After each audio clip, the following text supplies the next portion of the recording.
Okay, here we are, Matthew Russell Lee, Inner City Press, here at the Southern District of New York Courthouse today, Friday, December 6th, 2024. Now we're on our way again, once again, to jury deliberations in People of the State of New York versus Daniel Penny.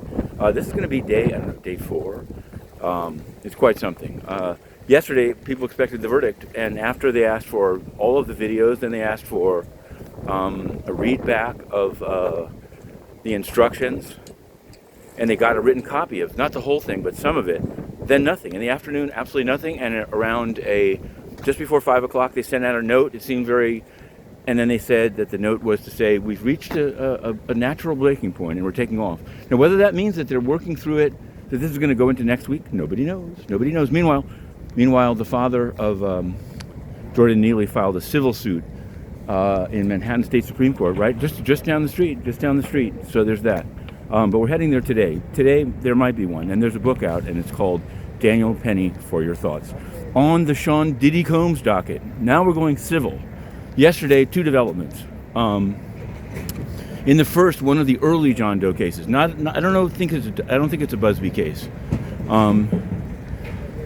Was partially dismissed, partially going forward, and the Jane Doe must now give her name, according to Judge Clark.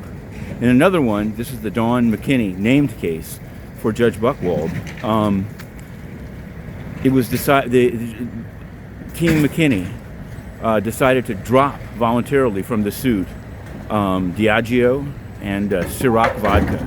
So there's a lot of talk about whether these firms, we've got New York's strongest behind us, whether these firms are behind the prosecution. I've seen that theory out there. I've also covered Diageo when they fought. It was bullet against redemption, the battle of bourbon in the Southern District of New York.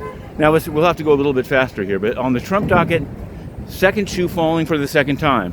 Jack Smith has confirmed that he wants to double dismiss. He dismissed the indictment in D.C., but then citing, apparently they became aware of some circuit court case law out there that you had to specifically say that you were also dismissing the first indictment that had been superseded, and so it was kind of no longer a thing. But they do this. When people plead guilty, they say, like, are there any outstanding charges? And they dismiss them. So I guess they did that, but they did it in 2 stages.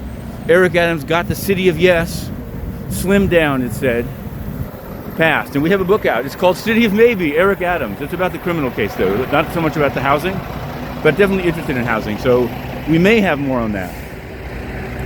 Finally, because we're almost getting where we're going, the UN has deemed that anything that links UNRWA to what happened on October 7th is hate speech. It's totally outrageous, because hate speech is about a group. It's about a maligned group feeling threatened. It's not about an organization abusing its power to say, you can't criticize me or I'm going to criminalize that. That's called censorship. Now, I'm not crying. In this case, it's obviously, they're talking about a government putting ads, supposedly by the UN, but it's the same kind of a concept that they use against individual journalists, because the UN is a hypocritical sinkhole of corruption and censorship.